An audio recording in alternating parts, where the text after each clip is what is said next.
Hi all, welcome to Vijayamala சக்கரவர்த்தி channel. So நான் வந்து லாஸ்ட் வீடியோவில் சொல்லியிருந்தேன் என்னோட சர்ஜரியோட அந்த ப்ராசஸ், அதுக்கப்புறமா இன்சூரன்ஸ், இந்த மாதிரி சில விஷயங்கள்லாம் சொல்லுங்கோ அப்படின்ட்டு, என்ன மாதிரி உங்களுக்கு ஆச்சு அப்படின்ட்டு. கண்டிப்பாக இது வந்து ஒரு ஒரு மாதிரி அவேர்னஸ் மாதிரி கூட வச்சுக்கலாம். நான் என்னோட டாக்டர்கிட்டயே கேட்டிருந்தேன், நான் எனக்கு கொஞ்சம் உங்களுடைய இது வந்து இன்டர்வியூ மாதிரி கொஞ்சம் கொடுங்கோ, ஸோ தட் இந்த மாதிரி உடம்பு முடியல அப்படின்னா எவ்வளோ நாள் நம்ம போஸ்ட்போன் பண்ணலாம், என்ன மாதிரி சிம்டம்ஸ் இருந்ததுன்னா we have to go for surgery, இல்லைன்னா வெயிட் பண்ணலாம், இந்த மாதிரியான நிறைய விஷயங்கள் நம்ம தெரிஞ்சுக்கலாம் அப்படின்னு. கண்டிப்பாக ஐ வில் கிவ் அப்படின்னா. ஸோ ஒரு தடவை நான் வந்து எப்போ அவளுக்கு கன்வீனியன்ட் எனக்கு கன்வீனியன்ட்ன்றத பார்த்துட்டு நம்ம வந்து ஒரு தடவை அவளுக்கு முடிஞ்சதுன்னா நான் உங்களுக்கு இன்டர்வியூ இது பண்ணி தரேன். ஸோ என்னோட கண்டிஷனில் வந்து நான் ஒரு ஆல்மோஸ்ட் ஒரு 2.5 இயர்ஸாகவே இந்த பீரியட்ஸ் ப்ராப்ளம் வந்து நான் ரொம்ப சஃபர் பண்ணிட்டு தான் இருந்தேன். எல்லாத்தோடையும் தான் அப்பாவையும் பார்த்துக்கிறதா இருக்கட்டும், ஆத்தை பார்த்துக்கிறதா இருக்கட்டும், வீடியோஸ், குக்கிங் எல்லாமே பண்ணிட்டு தான் இருந்தேன். எனக்கு அது ஒரு டைவர்ஷனாக நினச்சி நான் பண்ணிட்டு இருந்தேன். அஃப்கோர்ஸ் எல்லாமே பாரமாக தான் இருந்தது பண்ணுறதுக்கு. வேற வழி இல்லை, ஆப்ஷன் இல்லைன்ற நேரத்தில் நம்ம பண்ணிக்கணும் அப்படின்ட்டு நிறையா பேர் கூட சஜஷன் சொல்லியிருந்தேன், ஆள் வச்சுக்கோ அந்த மாதிரி எல்லாம். நிறையா விஷயங்கள் அஃப்கோர்ஸ் பண்ணிக்கணும் தான், இல்லைன்னு சொல்லலை. நம்மளுடைய சூழ்நிலைகள் கூட நமக்கு வந்து சில விஷயங்களை யோசிச்சு எது பண்ணலாம் அப்படின்றது மாதிரி தான் இருந்தது. ஸோ அந்த மாதிரி சுச்சுவேஷனில் நானுமே வந்து என்னோட சர்ஜரி வந்து மெயினாக போஸ்ட்போன் பண்ணது எங்கள் அப்பானால தான். காரணம் என்னன்னா, இப்போ பாருங்க, கொஞ்சம் கூட குனியக்கூடாது அப்படின்ற மாதிரி இருந்ததுன்னா கையிலேருந்து சாமான் விழுந்துட்டே இருக்கு. எங்கள் ஆத்துக்காரரை தான் விட்டு இதை எடுத்துக்கொடுன்னு சொல்லி கேட்குற மாதிரி இருக்கு. ரொம்ப கஷ்டமா இருக்கு. ஸோ இந்த மாதிரி நேரத்தில் அப்பாவை தூக்கி எடுத்து வேலை செய்யறது முடியாதுன்றதுனால நான் 100% அந்த தாட்டை வந்து நான் மைண்ட்லேருந்தே எடுத்துட்டேன். டாக்டர் கூட சொன்னா, நீ வந்து டிஎன்சி பண்ணிக்கோ, மெரினாவோ என்னவோ ஒன்று சொல்கிறான், அதை நீ வேணா ட்ரை பண்ணுறதா இருந்தால் பண்ணு அப்படின்னா. நான் சொன்னேன், நிறையா பேருக்கு அது செட் ஆறுது இல்லைன்னு சொன்னான். நான் வந்து அந்த டிஎன்சிக்கு போய் ஒரு நாள் அங்கே ஹாஸ்பிட்டலில் இருந்து வர்றது கூட எனக்கு ரொம்ப டஃப்பான ஒரு பிரச்சனையாக தான் இருந்தது. என்ன நடக்கிறதோ நடக்கட்டும்னு சொல்லி பெருமாள் மேலே பாரத்தை போட்டுட்டு இருந்தா இருக்கும், இல்லைன்னா என்ன இப்போ அப்படின்ற ஒரு தாட்டில் தான் போயின்னு இருந்தது. ஆப்ஷன் இல்லை, மனுஷா பலம் இல்லை. என் பொண்ணு இங்கே இருந்திருந்தா அது ஒரு மாதிரி எனக்கு கொஞ்சம் ரொம்ப தெம்பாக இருந்திருக்கும். அவளும் இங்கே இல்லாதது ஒன்றும் பண்ணுறதுக்கு இல்லை. அதனால நான் பேசாமையே போஸ்ட்போன் பண்ணேன். எனக்கு கரெக்டாக எங்கள் அப்பாவோட அந்த 13th டே காரியம் ஆன அந்த சாயங்காலமே பிரச்சனை ஸ்டார்ட் ஆச்சு. ஸோ எப்படியாவது கொஞ்சம் என்னுடைய ஆசை என்னவா இருந்ததுன்னா, ஸோ ஒரு சூழ்நிலை கொஞ்சம் காம் டவுன் ஆயிருக்கிறதுனால வி தாட் எங்கேயாவது ஒரு ஃபியூ டேஸ், ஈவன் திருச்சியிலேயே கூட போய் ஒரு 4 நாள் அங்கே இருந்துட்டு வந்துட்டு அதுக்கப்புறமா நம்ம எதுவாக இருந்தாலும் திங்க் பண்ணலாம், இம்மீடியட்டாக திருப்பி கமிட்மெண்ட்குள்ளே போகக்கூடாது அப்படின்ற ஒரு பிளானில் தான் நான் நினச்சேன். பெருமாள் அந்த மாதிரி நினைக்கல. ஸோ அதனால சுச்சுவேஷன் வர்சன் ஆகிண்டே போயிடுத்து. அவளுமே வந்து பாஸ் இன்ஜெக்ஷன் ட்ரிப்ஸில் கொடுத்துட்டு இருந்தா, ஹார்மோன் டேப்லெட்ஸ் கொடுத்தா, எதுக்குமே அது கண்ட்ரோலுக்கு வராததுனால ஹியர் ஆன்வர்ட்ஸ் உன்னோட ஹீமோக்ளோபின் ரொம்ப லோ ஆகுது. ப்ளஸ் வந்து கிட்டத்தட்ட இந்த பிரச்சனை ப்ளஸ் எங்கள் அப்பாவோட உடம்பு முடியாத ஸ்ட்ரெஸ்ஸு, எங்கள் ஆத்துக்கார் நடுவில் ஒரு மாதம் யூஎஸ் போயிட்டு வந்தார் என் பொண்ணோட கான்வெகேஷனுக்கு. மாமியார் நடுவில் போனது, டூ மெனி ஸ்ட்ரெஸ்ஸஸ் வந்து மைண்டுக்குள்ளே போய் வெயிட்டும் கெயின் ஆக ஆரம்பிச்சுது. எனக்கு தெரியாமையே கெயின் ஆக ஆரம்பிச்சுடுது. பிகாஸ் சாப்பிட்றதுலேயோ எக்ஸ்ட்ரீம் ஆக்டிவிட்டிஸ், அந்த சாப்பிட்றதுலேயும் எந்த அப்படியே லபலபான்னு சாப்பிட்ற ஆள்லாம் நான் கிடையாது. அநியாயத்துக்கு சூசி லிமிட்டடாக சாப்பிடுவேன். ஸ்வீட், காரம், நுருக்ஸு, ஐஸ்கிரீம், பிஸ்கட்ஸ் எதுக்குமே ஆசைப்படாத ஒரு ஆள். பட் ஸ்டில் எல்லாத்துக்கும் மேலே வெயிட்டுக்கு மெயின் காரணம் ஸ்ட்ரெஸ். பெரிய ஸ்ட்ரெஸ் மண்டக்குள்ளே ஓடிட்டே இருந்ததுனால எல்லாமா சேர்ந்தது. டாக்டர் சொன்னார், எங்கள் அம்மா வந்து கேன்சரில் தான் செத்து போனான். எங்கள் அம்மா செத்து போறச்சு 49 வயசு எங்கள் அம்மாவுக்கு. ஏதோ வயிறு அப்செட்டுன்னு சொல்லி போன போது டாக்டர் சொன்னார், உங்கள் அம்மாவுக்கு அசிடிட்டி தாம்மா, ஒன்றுமே இல்லை, கிள்ளி எடுக்க சதை இல்லை, இந்த அம்மாவுக்கு என்ன உடம்புல இருக்க போகிறது அப்படின்னார். நான் சொன்னேன், ஸ்கேன் எடுக்கலாம் டாக்டர், நான் பே பண்ணுறேன், உங்களுக்கு என்ன பிரச்சனை, நீங்கள் நம்ம ஸ்கேன் எடுத்து பார்க்கலாம் அப்படின்னு சொன்னபோது வித்தின் ஒரு ½4th ஸ்டேஜ் கேன்சர்னு கன்ஃபார்ம் பண்ணிட்டார். It was a very big, என்ன சொல்றது, தலை மேல விழுந்த இடி மாதிரி. எங்க அம்மா அப்படியே கொலாப்ஸ் ஆயிட்டா. ரொம்ப சஃபரிங்னா சஃபரிங். 2.5 வருஷம் அப்பயுமே கல்யாணம் ஆன உடனே எங்க அம்மாவை வச்சு பார்த்துட்டேன். ஸோ அந்த மாதிரி சுச்சுவேஷன் இருந்ததுனால டாக்டர் சொன்னா உங்க அம்மா கேன்சர்ல போனதுனால உன்னுடைய ரிஸ்க் ஃபேக்டர் ஜாஸ்தி அப்படின்னா, சரி ஓகே, இதுக்கு மேல நான் போஸ்ட்போன் பண்ணேன்னா அப்புறம் அது ஒரு பைத்தியக்காரத்தனம்ன்றதுனால இம்மீடியட்டா சர்ஜரிக்கு அட்மிட் ஆயிட்டேன். அட்மிட் ஆனதுக்கு அப்புறமா அகைன் இந்த இன்சூரன்ஸ் ப்ராசஸ், நிறைய பிக் செலவுகள். என் பொண்ணோட டிசம்பர் மந்த் வந்து அவளோட வீடு எரிஞ்ச போது ஆல்மோஸ்ட் அவளுக்கு திருப்பியும் நம்ம அவளுடைய எல்லா சாமான்களையும் வாங்கி இங்கேருந்து அனுப்புற மாதிரி, அந்த மாதிரி எல்லாம் இருந்தது ஒரு சுச்சுவேஷன் வச்சுக்கோங்களேன். பாதி வந்து அவளே மேனேஜ் பண்ணிட்டா. இருந்தாலும் ஒரு அம்மாவா என்னால வந்து நிறைய மனசு கேட்கவே இல்லை. எப்படியாவது அவளுக்கு அனுப்பணும்ன்ற ஒரு, கேட்க கூடாதுன்ற கஷ்டத்துல அது இருக்கு. நம்மளால கொடுக்க முடியாதுன்னு சொல்ல முடியாது. அதனால நான் இங்கேருந்து ஏதோ ஒன்றை பண்ணிடுவோம்னு சொல்லி அவளுக்கு அனுப்பிச்சு விட்டேன். திருப்பியும் மார்ச்ல எங்க மாமியார் போனா, ஏப்ரல்ல எங்க ஆத்துக்கார் அமெரிக்காவுக்கு போனார், மே இல்லாம ஜூன் 2 எங்க அப்பா போனா, ஜூலை 2 எனக்கு சர்ஜரி. எல்லாம் பெரிய பெரிய விஷயங்கள் தான். ஸோ அந்த மாதிரி ஒரு சுச்சுவேஷன்ல என்ன பண்றது, அப்புறம் இன்சூரன்ஸ் எல்லாம் கன்ஃபார்ம் பண்ணிட்டு தான் போகணும். எங்களது வந்து அட் ப்ரெசன்ட் ஆஃபீஸ் இன்சூரன்ஸ் எல்லாம் எங்களது இல்லை, நம்மளா எடுத்துக்கிற இன்சூரன்ஸ் தான். எங்க ஆத்துக்கார் சொன்னா நம்ம கிட்ட இன்சூரன்ஸ் இருக்கு, என்ன சொல்றா, அது கேஷ்லெஸ் அப்படின்ற மாதிரி ஏதோ ஒன்று சொல்றான். ஸோ நான் 1000 டைம்ஸ் கேட்டேன், எல்லாம் பண்ணேன். எஸ் டாக்டர் கேட்டான், உங்ககிட்ட இன்சூரன்ஸ் இருக்கு இல்லையா, ஸ்ட்ரைட்டா போங்க, நீங்க எல்லா டெஸ்ட்டையும் இங்கேயே எடுத்துக்கலாம், எதுக்கு நீங்க போய் தனியாலாம் எடுக்கணும், இதுலயே எல்லாம் கவர் ஆயிடும் அப்படின்னா. ஓகேன்னு சொல்லி நானும் 1000 டைம்ஸ் எங்க ஆத்துக்கார்ட்ட ஒரு தடவை கன்ஃபார்ம் பண்ணுங்கோன்ட்டே தான் இருந்தேன்.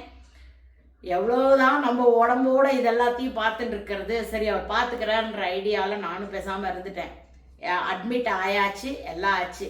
அன்னைக்கு சாயங்காலமே நமக்கு வந்து எல்லா ப்ரிப்பரேஷன் ஒர்க்கும் பண்ண ஆரம்பிச்சிட்டா. சர்ஜரினா அவங்க எல்லாருக்குமே தெரியும். ப்ரீவியஸே அவள் வந்து ட்ரிப்ஸில் வந்து ஆன்டிபயோட்டிக்ஸ் எல்லாம் கொடுக்க ஆரம்பிச்சிருவா. பிகாஸ் நமக்கு வந்து இது உடம்புல ஏதாவது சின்ன சின்ன விஷயங்கள் இருந்தால் கூட அனஸ்தீஷியா கொடுக்குற நேரத்தில் பிரச்சனை இருக்கக்கூடாதுன்றதுனால ப்ரீவியஸ் டேவா அவள் ப்ரிப்பரேஷன் ஒர்க்கு, இனிமோ கொடுக்கறதா இருக்கட்டும், நம்ம உடம்புல என்ன ப்ரிப்பரேஷன் ஒர்க் பண்ணணுமோ எல்லா வேலையும் ஆல்மோஸ்ட் முடிஞ்செடுத்து ராத்திரி ஒரு 9:30-10 மணி இருக்கும்னு நினைக்கிறேன். அந்த ஃப்ரண்ட் டெஸ்க்லேருந்து வந்து ரூமை டடக்குன்னு திறந்து, உங்கள் இன்சூரன்ஸ் வந்து ரிஜெக்ட் ஆகிடுத்து, நீங்கள் கேஷ் கொடுத்து தான் சர்ஜரி பண்ணிக்கணும், ஸோ அதனால் உங்களுக்கு வந்து ஓகேனா நீங்கள் கண்டினியூ பண்ணுங்க, இல்லைன்னா நாளைக்கு நீங்கள் டிஸ்சார்ஜ் பண்ணி போய்க்கலாம் அப்படின்ற மாதிரி டப்புன்னு ஒரு எக்ஸ்பெக்டேஷனே இல்லை, ஒன்றும் இல்லை. நானும் இவரும் நான் கொஞ்சம் அஜிடேட்டடாக இருந்தேன், கொஞ்சம் பயமாக இருந்தது. பெரிய சர்ஜரி, என் பொண்ணு அங்கே ஊரில் இருக்கா, அவளை பார்க்கல, அந்த மாதிரி எனக்கு என்னமோ நிறைய விஷயங்கள். இன்ஃபேக்ட் நான் சர்ஜரிக்கு போகிறதுக்கு முன்னாடி எந்தெந்த சாமானை எங்கே வச்சிருக்கேன்றது வரைக்கும் என் பொண்ணுகிட்ட கூப்பிட்டு சொல்லிட்டேன். இது இங்கே இருக்கு, டேடிகிட்ட சொன்னால் எல்லாத்தையும் மறந்துடுவா, எதுவும் பிரயோஜனம் கிடையாது, நீ ஞாபகம் வச்சுக்கோ, வேணும்னா நான் எல்லாத்தையும் எழுதி பேப்பரில் கொடுத்துட்டு போயிடுறேன், என்ன வேணா நடக்கலாம் அப்படின்ற அளவுக்கு ஒரு என்னன்னு தெரியல, நான் ரொம்ப லோவாக இருந்தேன் அந்த டைமில். அப்பா போனதும் ஒரு காரணம், எல்லாம் சேர்ந்ததுமா நான் வந்து ரொம்ப லோவாக இருந்தேன். ஸோ அந்த நேரத்தில் அதை பற்றி பேசின்னு இருக்கிறச்ச டக்குன்னு இது சொன்ன உடனே ஒரு 2 hours நான் வந்து ஒரு மாதிரி ஃப்ரீஸ் ஆகிட்டேன், என்ன பண்ணுறதுன்னே தெரியல. இன்ஃபேக்ட் அப்ராக்சிமேட்லி 2 lakhs உங்களுக்கு ஆகும், நீங்கள் கேஷ் ரெடி பண்ணிக்கணும் அப்படின்ட்டு. எங்கள் ஆத்துக்காருமே ஃபர்ஸ்ட் தாட் வந்து என்ன சொன்னார், நம்ம என்ன பண்ணலாம் அப்படின்னு கேட்டார். எனக்கு என்ன பண்ணுறதுன்னு தெரியல. எனக்கு ஒரு பக்கம் கோபம், அழுக, துக்கம். ஏன்னா ஹெல்ப்லெஸ் சுச்சுவேஷனில் இருக்கேன், எந்த மருந்துக்கும் உடம்பு கண்ட்ரோல் ஆகலைன்ற ஒரு சுச்சுவேஷன், சர்ஜரி பண்ணியே ஆகணுன்ற மாதிரி ஒரு சுச்சுவேஷன் இருக்கு. இல்லைன்னா நான் டிஎன்சி பண்ணிட்டு அந்த மெரினா ஏதாவது வச்சு நான் திருப்பி போகணும், அது எவ்வளோ தூரம் சக்ஸஸ் ஆகும்னு தெரியாதுன்ற மாதிரி ஒரு சுச்சுவேஷன். கொஞ்சம் ஆடி போய் ஒன்றும் பண்ணுறது, என் பொண்ணுக்கு ஃபோன் அடித்தேன் நான். ஏன்னா எனக்கு ஆப்ஷனே இல்லை, யார்கிட்டையும் பேசுறதுக்கு மனுஷாலே கிடையாது. அவள் என்ன பண்ணுவா குழந்தை பாவம், அவளும் கொஞ்சம் அப்செட் தான். சரி கொஞ்ச நேரம் ஃபோன் பேசிட்டு தென் நான் கால் வந்து கட் பண்ணிட்டேன். யூ டோன்ட் பிலீவ் இட், எனக்கு காத்தால எழுந்தா 9 மணிக்கு சர்ஜரி. த்ரூ அவுட் நைட் நான் தூங்கவே இல்லை. வெறும் விஷ்ணு சஹஸ்ரநாமம் இதெல்லாம் போட்டுன்னு காது கிட்ட வச்சுட்டு பேசாம படுத்துட்டு இருந்தேன். நான் என்ன பண்றதுன்னு தெரியாம தென் நான் என்ன நினைச்சேன், வந்து நான் இவரா என்ன சொல்லிட்டு இருந்தாரு என்கிட்ட, நீ வந்து தூங்காம போய் ஒரு வேளை உனக்கு வந்து பிபி ரைஸ் ஆயோ ஏதாவது ஆச்சுன்னா நாளைக்கு சர்ஜரி பிரச்சனையாகும் அப்படின்ற மாதிரி சொன்னார். நான் தான் முடிவெடுத்தேன். இது எனக்கு ஆல்மோஸ்ட் நிறைய ப்ரிப்பரேஷன் ஒர்க் ஆயிடுத்து. இதுக்கு மேல அட்மிட்டு அது இதுன்னு வந்து பண்ணி முடியாது. என்ன பண்ணுவேல எனக்கு தெரியாது, நீங்க என்ன பண்ணாலும் ரைட்டு, எனக்கு முடியல உடம்பு. நான் ஒரு கார்னருக்கு வந்துட்டேன். இதுக்கு மேல என்னால போக முடியாதுன்ற ஒரு சுச்சுவேஷன்ல இருக்கேன். அப்படின்னு இருக்கும்போது உயிர் போயிட்டா கூட பரவாயில்ல, போகாம கொள்றது நம்மளை போட்டு அப்படின்ற ஒரு சுச்சுவேஷன்ல நான் தான் முடிவு பண்ணேன். என்ன பண்ணுவேல தெரியாது, எனக்கு சர்ஜரி பண்ணி விட்டுருங்கோ அப்படின்ட்டுன்னு. சரி தென் ஓகே அப்படின்ற ஒரு சுச்சுவேஷன்ல சர்ஜரிக்கு போகலான்னு முடிவு பண்ணியாச்சு. வெடிகாத்தால ஃபுல்லு கம்ப்ளீட்டா இந்த மாதிரி ஆச்சு. கேட்டாக்கா என்ன காரணம் இன்சூரன்ஸ்ல சொல்றா அப்படின்னாக்கா, வந்து இவர் இன்சூரன்ஸ் எடுத்து ஒரு 1.5 வருஷம் ஆகுது. அது வந்து 2 வருஷம் உங்களுக்கு கம்ப்ளீட் ஆனாதான் இந்த சர்ஜரி எல்லாம் அலௌடு அப்படின்னு. எனக்கு ஒண்ணுமே புரியல. இன்கேஸ் என்னோட கேஸ்ல வந்து வெயிட் பண்ண முடியாதுன்ற மாதிரி ஒரு சுச்சுவேஷன் வந்ததுனாலதான் நான் சர்ஜரிக்கே போனேன். ஒருவேளை அந்த ட்ரிப்ஸ் எல்லாம் கொடுத்து என்னோட ப்ளீடிங் அரெஸ்ட் ஆகி நான் ஓரளவுக்கு பெட்டரா இருந்தா கண்டிப்பா நான் போஸ்ட்போன் பண்ணிருப்பேன். என்னோட நேச்சரே அப்படிதான், இன்னும் கொஞ்ச நாள் போஸ்ட்போன் பண்ணலாம் அப்படின்றதுனால அந்த மாதிரி பண்றேன்றதுக்கோசரமே என்னை பெருமாள் வந்து என்னை கார்னர் பண்ணி this is the limit, it will turn to any situation அப்படின்ற மாதிரி எங்க கடவுளே அமைச்சு நான் அட்மிட் பண்ண வச்ச மாதிரி நான் நினைச்சிருந்தேன். ஸோ அதனால இவர் என்ன வேற வழி இல்லை, சர்ஜரி பண்ணலான்னு. அப்போ இவரும் எவ்வளவோ போராடி பார்த்தார். அவங்க வந்து இன்சூரன்ஸ் அந்த மாதிரி எதுவும் கொடுக்குற ஐடியால இல்லை, நோன்றத கிளியரா சொல்லிட்டா. ஈவன் ஹாஸ்பிட்டல்லேருந்து டாக்டரே பாவம் எங்களுக்காக அவர் என்னோட கண்டிஷன்ஸ் என்ன ஏதுன்ற எமர்ஜென்சி கூட அவ இது பண்ணி கொடுத்தா. பட் ஸ்டில் அவன் கம்ப்ளீட்டா ரிஜெக்ட் பண்ணிட்டான். அதுக்கப்புறமா நிறைய பேர்த்த இதை பத்தி பேசுறச்ச இந்த இன்சூரன்ஸ் ஸ்கேம்ஸ் ரொம்ப நடக்கிறது, ஏதாவது ஒரு காரணத்தை சொல்லி ரிஜெக்ட் பண்றதுக்கு பண்றா அப்படின்ற மாதிரி சொன்னாப்புல. சமீபத்துல ஒன் ஆஃப் த இன்ஸ்டா ரொம்ப ஃபேமஸ் ஒரு மயிலாப்பூர் லேடி, அவ கூட இப்ப வீடியோ போட்டிருந்தா. எனக்காய் 4 நாள்ல அவளுக்குமே வந்து இதே சர்ஜரி நடந்தது. அவளுக்கு கீ ஹோல் சர்ஜரி தான். அவளுமே சொல்லியிருந்தா ஸ்டார் இன்சூரன்ஸ் ஏதோ எடுத்திருந்தேன், எனது வந்து கேஷ்லெஸ் சர்ஜரி, ஒரு பைசா கூட செலவு பண்ணவே இல்லை, எல்லாமே இன்சூரன்ஸ் பார்த்துருத்து அப்படின்னு.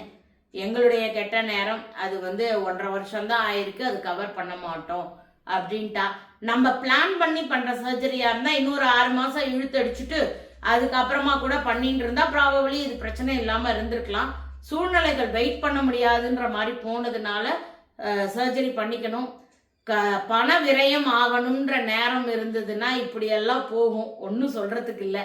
இப்ப இருக்கிற என்னுடைய ஃபேமிலி சுச்சுவேஷன்ல வந்து இந்த பணம் போறது வந்து ஒரு பெரிய இதுவாக தான் இருந்தது. காத்தாலெல்லாம் சர்ஜரிக்கு போறச்ச மூஞ்சி பேயறிஞ்ச மாதிரி தான் இருந்தது. எங்க அக்காவும் அத்தையும் பேரும் ஒசூர்லேருந்து வந்திருந்தா. இவங்க ஆத்துக்கார் தனியா நிக்கிறார், பாவம் நான் வரேன் அப்படின்னு சொல்லிட்டு வந்திருந்தா. அவெல்லாம் என் கையை பிடிச்சி, கவலையப்படாத, ஏதாவதுன்னா நான் பே பண்றேன், டோன்ட் வரி, நீ தைரியமா சர்ஜரிக்கு போ, ஒரு பிரச்சனையும் இல்லை, பார்த்துக்கலாம், எல்லாரும் இருக்கோம், கவலைப்படாத அப்படின்ற மாதிரி she said. எதுவா இருந்தாலுமே நம்ம எதிர்பார்த்து போய் ஒன்று நடக்கல அப்படின்ட்டு, அதுவும் ஏதோ ஒரு 1000 ரூபா 2000 ரூபா போனா போறது, அட்ஜஸ்ட் பண்ணிக்கலாம் அப்படின்னா பரவாயில்ல. ஒரு 2 லட்சத்தை எடுத்துட்டு வா உடனே அப்படின்னா என்ன பண்ண முடியும்? லக்கிலி இந்த ஹாஸ்பிட்டலுமே வந்து கழுத்துல கத்திய வச்சு இம்மிடியட்டா பே பண்ணுலாம் சொல்லலை. நம்ம எப்ப வந்து நாங்க டிஸ்சார்ஜ் ஆகிறோமோ அப்பதான் இவர் போய் பே பண்ணின. அது வரைக்குமே அவ வந்து ஒரு பைசா கூட, சர்ஜரிக்கு முன்னாடி கூட ஒரு பைசா கூட கேட்கவே இல்லை.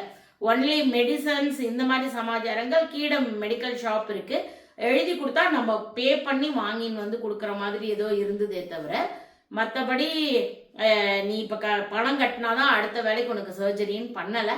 பிகாஸ் அது வந்து ஹாஸ்பிட்டலுக்கு எனக்கு உள்ள ஒரு நல்ல ரிலேஷன்ஷிப், அங்கே எல்லாரையும் ஓரளவுக்கு நல்லா தெரியும். ஸோ நல்ல டாக்டர், நல்ல நர்ஸ், நல்ல ஹாஸ்பிட்டல் என்னை பொறுத்த வரைக்கும் எனக்கு வந்து ரொம்ப கம்ஃபர்டபுளாக இருந்த ஒரு இடம். எங்கள் ஆத்துலேருந்து ஒரு 800 மீட்டர்ஸ் தான். ஆக்சுவலாக என்னோட ஃப்ரெண்ட் ராம், அவள் ஒய்ஃப் எல்லாருமே எனக்கு சாப்பாடுலாம் கொண்டு வந்து கொடுக்க வச்சு நடந்தே வந்து கொடுத்துட்டு வருவா, ஒரு வாக்கிங்காக இருக்கும்னு. ஸோ வாக்கபிள் டிஸ்டன்ஸில் தான் அந்த ஹாஸ்பிட்டல். அந்த ஹாஸ்பிட்டல் நேம் கேன்ஸ்ன்னு பேர், CANS. ஸோ டாக்டர் சைத்ரான்னு சொல்லிட்டு, சைத்ரா நிரந்தரான்னு சொல்லி அந்த டாக்டர் எனக்கு வந்து ரொம்ப அழகாக எல்லாம் பண்ணா. பட் எனக்கு சர்ஜரி பண்ணது வந்து ஒரு மேல் டாக்டர், டாக்டர் நயன் அப்படின்னு ஒரு ஜென்ரல் சர்ஜன் தான் வந்து சர்ஜரி பண்ணார்.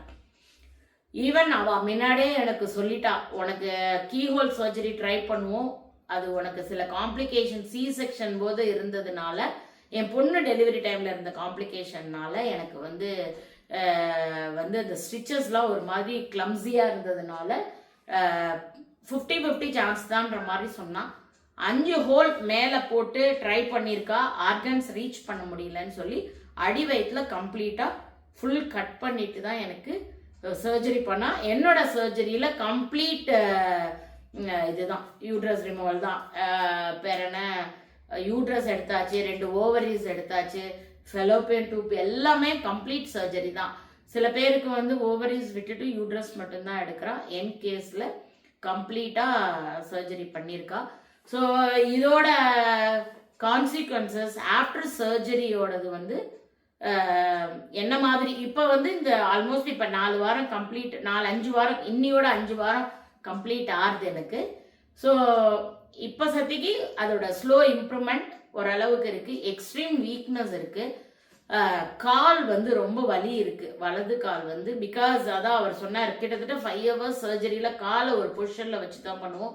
ஸோ பிளட் சர்க்குலேஷன் வந்து அந்த 5 மணி நேரம் உங்களுக்கு வந்து ஃப்ளோ வந்து இதுவாக இருந்திருக்காது. ஸோ அதனால it will take 6 to 8 weeks time உங்களுக்கு நார்மல் ஆகிறதுக்குன்னு சொன்னால். கால் வலி இருக்குது. அதே போல் அந்த எனக்கு வந்து ஜென்ரல் அனஸ்தீஷியா கொடுத்து பண்ணினா, ஜென்ரல் அனஸ்தீஷியா கொடுத்தாலே நம்மளுடைய ஸ்லீப் பேட்டர்ன் டிஸ்டர்ப் ஆகும். அதனாலேயே எனக்கு கொஞ்சம் பகலில் ரொம்ப தூக்கம் வருது, ராத்திரியில் தூக்கம் சுத்தமாகவே இருக்கிறது இல்லை. ஸோ அந்த மாதிரி நிறையா பாடியில் சேஞ்சஸ் இருக்குது, மூட் ஸ்விங்ஸ் இருக்குது. என்னோட கேஸில் அடிஷ்னலாக எல்லாரும் நினச்சிக்கலாம் 86 வயசு நன்னா தானே வாழ்ந்துட்டு உங்கள் அப்பா செத்து போனா அப்படின்றது. அஃப்கோர்ஸ் அது உண்மையான விஷயம்தான். ஆனால் கிட்டத்தட்ட ஒரு 26 வருஷம் கூடயே இருந்துட்டு இந்த மாதிரி எனக்கு உடம்பெல்லாம் முடியலன்னா கையில் கொண்டு வந்து கொடுத்து என்னை பார்த்துட்டு இருப்பான் எங்கள் அப்பா இருந்திருந்தா. ஒரு நிமிஷமும் எழுந்து வந்து காப்பி போட்டு கொடுக்கட்டுமா, ஜலம் கொண்டு வந்து தட்டுமா, சாப்பாடை பிசைஞ்சு கொண்டு வந்து தருவா. எனக்கு நிறைய ஆக்சிடென்ட்ஸ், நிறையா சர்ஜரிஸ், இதெல்லாம் ஒன்றும் புதுசு இல்லை, எனக்கு நிறைய ஆயிருக்கு உடம்புல. ஸோ எல்லா டைம்லேயும் எங்கள் அப்பா வந்து கையில் பிசைஞ்சு கொண்டு வந்து கொடுப்பா. ஒரு தடவை 2 கையிலையும் இந்த கையில் ஃப்ராக்சர், கரெக்ட், இந்த 2 போனும் வந்து உடஞ்சி 2 பக்கம் வெளியில் வந்துடுத்து. அந்த மாதிரி ஒரு பெரிய ஃப்ராக்சர் அது. அந்த டைமில் இந்த லெஃப்ட் சைடு ஃபுல்லும் இருந்தது. இந்த கையில் சாப்பிடணும், முழுக்க கையிலேயே தட்டை பிடிச்சிட்டு இருப்பா. நான் எடுத்து சாப்பிடுவேன். அப்புறம் மக்கில் ஜலம் கொண்டு வந்து கொடுப்பா, கையை அலம்பிப்பேன். அப்படி வந்து ஒரு முழுக்க என்னை வந்து அப்படி பார்த்துட்டான். சொல்ல முடியாத அளவுக்கு பார்த்துட்டான்னு வச்சுக்கோங்களேன். நான் எங்கள் அப்பாவை பார்த்துட்டதெல்லாம் ஒன்றுமே கிடையாது, எங்கள் அப்பா என்ன பார்த்துட்டதுன்றது. ஸோ அதனால இந்த உடம்பு முடியாத இந்த நேரத்தில் நான் வந்து ஒரு நேரத்துலையும் நான் ரொம்ப வந்து எங்கள் அப்பாவை மிஸ் பண்ணுறேன். யூஸ்வலி இந்த ஹார்மோன்ஸ், இந்த யூட்ரஸில் வந்து ஓவரிஸ்லாம் எடுத்தாலே ஹார்மோன்ஸ் வந்து ரொம்ப ஃப்ளக்சுவேஷன்ஸ் இருக்கும். அதனால மூட் ஸ்விங்ஸ் இருக்கும். எனக்கு ஹார்ட் ஃப்ளஷிங் ரொம்ப ப்ராப்ளமாக இருக்குது. ராத்திரி ஆனால் சுற்றி கேம்ப்ஃபயர் இருக்கிற மாதிரி இருக்குது, படுத்துட்டா திகிக்கிறது. பகல்லலாம் குளிர் தாங்க முடிய மாட்டேங்கிறது. பெங்களூர் கிளைமேட் வேற ரொம்ப மழை, ஆன் அண்ட் ஆஃப் அப்படி இருக்கு. ஸோ ஒரு மாதிரி ரொம்ப எல்லா விஷயத்துலையுமே வந்து ரொம்ப கிராஃப் வந்து பயங்கர சூப்பராக இருக்குது. இப்படி இருக்கு, சொல்ல தெரியாத அளவுக்கு இருக்கு. இது மாதிரி நேரத்துலலாம் தான் இந்த ஜாயிண்ட் ஃபேமிலின்றது வந்து ரொம்ப பவர்ஃபுல்லாக இருக்கும். ஆற்றுல மனுஷா இருப்பா, யாரோடையாவது பேசிகிட்டே இருப்போம், யாராவது ஒருத்தர் மாற்றி ஒருத்தர் நமக்கு வந்து ஏதாவது ஒரு என்கேஜாக நமக்கு இருக்கும்னு வச்சுக்கோங்களேன். எங்கள் ஆத்துக்கார ஆற்றுலேயே இருந்தாலும் அவர் 24 மணி நேரம் கம்ப்யூட்டரில் ஏதோ பண்ணிட்டு கூப்பிட்டா வருவார். ஒரு தடவையும் கூப்பிட்டதுக்கு உடனே வந்துடுவார், இல்லைன்னுலாம் சொல்லலை. ஆனால் கூட்டா மட்டும்தான் வருவார். அதர்வைஸ் அவர் பாட்டுக்கு இன்னைக்கு அந்த மயிலாப்பூர் மாமி தான் சொன்னா, அவ்வளவு கோபமா வருது எல்லாரும் ஃபோன் வச்சுட்டு இருக்கிற விஷயங்கள் பார்த்தா அப்படின்னு. நிஜமாவே ஃபோன் நல்லது பண்றதோ இல்லையோ, என் விஷயத்துல ரொம்ப கெட்டது பண்றது. 24/7 எல்லாரும் ஃபோன் அடிக்ட். ஈவன் என் பொண்ணுகிட்ட பேசினா என்ன வேணும் அப்படின்றா எடுத்த உடனே. கேட்டா நான் ஏதோ பண்ணிட்டு இருக்கேன் அப்படின்றா. அவள்கிட்ட போய் பேசுறதுக்கே கூட இப்ப முடியல, அந்த மாதிரி இருக்கு. ஒரு கண்ட்ரில எல்லாம் நான் பார்த்தேன் 1 hour இந்த மாதிரிலாம் நம்ம வந்து அவளோட நம்ம மனசு விட்டு பேசலாம் இவ்வளோ ரூபா அப்படின்னு. இப்போ போக போக அது இந்தியாலே வந்துடும் நினைக்கிறேன். நம்ம யார்ட்டையாவது மனசு விட்டு பேசணும் அப்படின்னா நம்ம புக் பண்ணினா வரும் 1 hourக்கு அந்த மாதிரியெல்லாம் வந்துடும் நினைக்கிறேன். யாரோ ஒருத்தர் டெல்லியில் ஒரு ஆப் பார்த்தேன் நான். நீங்கள் வெளியில் போகணுன்னாக்கா 2 hours உங்களோட கூட ஆள் வருவா, திங்ஸ் எல்லாம் தூக்கின்னு வரத்துக்கு. அப்புறம் க்யூவில் நிற்கிறதுக்கு நிற்பா, நம்ம பே பண்ண நேரத்தில் பண்ணலாம். அது மாதிரி மனசு விட்டு பேசணும். இல்லை என் கூட கொஞ்ச நேரம் யாராவது ஒத்து பக்கத்தில் உட்காந்து பேசுங்கோ, எனக்கு ரொம்ப லோன்லியாக இருக்குது அப்படின்னா கூட ஆப்பில் புக் பண்ணால் யாராவது வருவான்னு நினைக்கிறேன் நான். நாடு எங்கேயோ போயின்னு இருக்கு இந்த ஃபோன்னால். எல்லாமே ஃபிசிக்கலி, ஃபினான்ஷியலி, மென்டலி எல்லாம் ரொம்ப லோவாக இருக்கிறதுனால பேக் டு நார்மல் சூன் வரணுன்றது ரொம்ப ஆசையாக இருக்குது. சீக்கிரமாக வரணும். ஆக்டிவாக இருந்தால் போகிறோம். என் வேலைகளை நான் பண்ணிட்டு வெளியில் எனக்கு வந்து வீடியோஸ் எடுக்க போக ஆரம்பிக்கணும். இத்தனை நாள் அப்பா இருந்ததுனால ஆற்றுக்குள்ளேயே வீடியோஸ் போயின்னு இருந்தது. Probably that is the reason என்னுடைய சேனல் க்ரோ ஆகலைன்னு நினைக்கிறேன். ஸோ ப்ராபபிளி வெளியில் ஆக்டிவிட்டீஸ் நிறையா போக ஆரம்பித்தோம் அப்படின்னாக்கா ஒரு சேஞ்சஸ் இருக்கும், நியூவாக இருக்கும், பார்க்குறவாளுக்கு ஒரு மாதிரி நல்லா இருக்கும். நியூவாக இருக்கிற நேரத்தில் பொதுவாகவே வந்து மாற்றங்கள் இருந்தால் தானே வந்து மக்களுக்கு இன்ட்ரெஸ்டாக இருக்கும். ஸோ அதனால் எனக்குமே இந்த நெகட்டிவாக ஆற்றுல நடக்கிற கதைகளெல்லாம் போடுறதெல்லாம் போட்டால் கிடுக்கிடுன்னு ஏறிடும். ஒரு வாரத்தில் 1 லட்சம் வியூஸ் ஏறிடும். ஆற்றுல என்னென்ன பிரச்சனை இருக்கோ எல்லாத்தையும் சொல்ல ஆரம்பிச்சோன்னா கிடுக்கிடுன்னு வியூஸ் ஏறிடும், சப்ஸ்கிரிப்ஷன் ஏறிடும், எல்லாம் ஏறிடும். அதெல்லாம் அவசியமே இல்லை. சந்தோஷமான விஷயங்களை பேசி சந்தோஷமா எல்லாருக்கும் நல்ல பாசிட்டிவ் வைப்ஸ் போறது மட்டுமே இருந்தா போறோம். அந்த ஆறா நன்னா இருக்கும் நம்மளை சுத்தி. ஸோ அது மட்டும்தான் என்னோட விருப்பம். ஸோ இன்னைக்கு வந்து இந்த இன்சூரன்ஸ் கதையில நான் ரொம்ப ஏமாந்து போய் ஒரு 2 லட்சம் பணத்தை விட்டாச்சு. ஸோ எப்பயுமே இன்சூரன்ஸை 10 தடவை கன்ஃபார்ம் பண்ணிட்டு டாக்டரோட இதுலலாம் போங்கோ. என்னோட கேசஸ்ல நான் ரொம்ப ஏமாந்து போயிட்டேன்னு தான் சொல்லணும். ஸோ அதான். ஸோ இந்த விஷயங்கள் நான் வந்து ஷேர் பண்ணணும்னு நினச்சேன். கேன்ஸ் ஹாஸ்பிட்டல் டாக்டர் சைத்ரா நிரந்தரான்ற டாக்டர்கிட்ட தான் நான் கன்சல்டேஷன் போனேன். அதுக்கப்புறமா என்னோட கேஸில் எனக்கு வந்து அப்ராக்சிமேட்லி ஒரு 2 lakhs வந்து என்னோட சர்ஜரி காஸ்ட் ஆச்சு. ஸோ இதெல்லாம் தான். எங்கள் ஆத்துக்கார் வந்து எடுத்திருந்த இன்சூரன்ஸ் பேர் வந்து இண்டஸ் இன்சூரன்ஸ் அப்படின்றது தான் எடுத்திருந்தா. ஸோ யாருக்காவது வந்து அந்த இண்டஸ் இன்சூரன்ஸோட எக்ஸ்பீரியன்ஸ் ஏதாவது இருந்தால் கூட தயவுசெய்து கமெண்ட்ஸ் போடுங்க. நாங்கள் எடுத்தது கிரேட்டா இல்லை ஃப்ளாப்பா அப்படின்றது தெரியலை. நான் தான் சொன்னேன், பெட்டர் யார்கிட்டையாவது வந்து அதை சேஞ்ச் பண்ண முடியும்னா பண்ணிக்கலாம், இதுக்கு மேலே இந்த கையை சுட்டுக்க வேண்டாம் அப்படின்றது என்னோட ஒப்பீனியனாக இருந்தது. ஸோ உங்கள் யாருக்காவது நல்ல இன்சூரன்ஸ் ஏதாவது தெரிஞ்சாலும் கீழே கமெண்ட்டில் சொல்லுங்க. பட் ஒரு இன்சூரன்ஸ் ஒரு எக்ஸ்பீரியன்ஸ் டிஃப்ரெண்ட். ஸோ அதனால அவளுக்கு அது நடந்து. ஃபார் எக்ஸாம்பிள் நான் தான் சொன்னேனே, மயிலாப்பூர் அந்த லேடியோட இன்சூரன்ஸில் வந்து எல்லாம் கவர் ஆச்சு. நாங்கள் நேராக போனோம், சர்ஜரி பண்ணிவிடும், ஆற்றுக்கு வந்துட்டே இருந்தோம் அப்படின்னா. நாங்களும் நேராக போனோம், சர்ஜரி பண்ணோம், 2 லட்சம் பே பண்ணோம், ஆற்றுக்கு வந்தோம். ஸோ அதனால் ஒருத்தருடைய எக்ஸ்பீரியன்ஸ் ஒரு மாதிரி. ஸோ இதுதான் நான் சொல்லணும்னு நினச்சேன். ஸோ ரொம்ப நாள் கழிச்சு இன்றைக்கி நான் சாரீ கட்டின்னு இருக்கேன். இதை பற்றி உங்களுக்கு ஷார்ட்ஸில் போடுறேன் நான். Thank you so much. உங்கள் எல்லாருக்கும் வீடியோ பிடிச்சிருந்தா தயவுசெய்து வீடியோவை லைக் பண்ணிட்டு பாருங்க.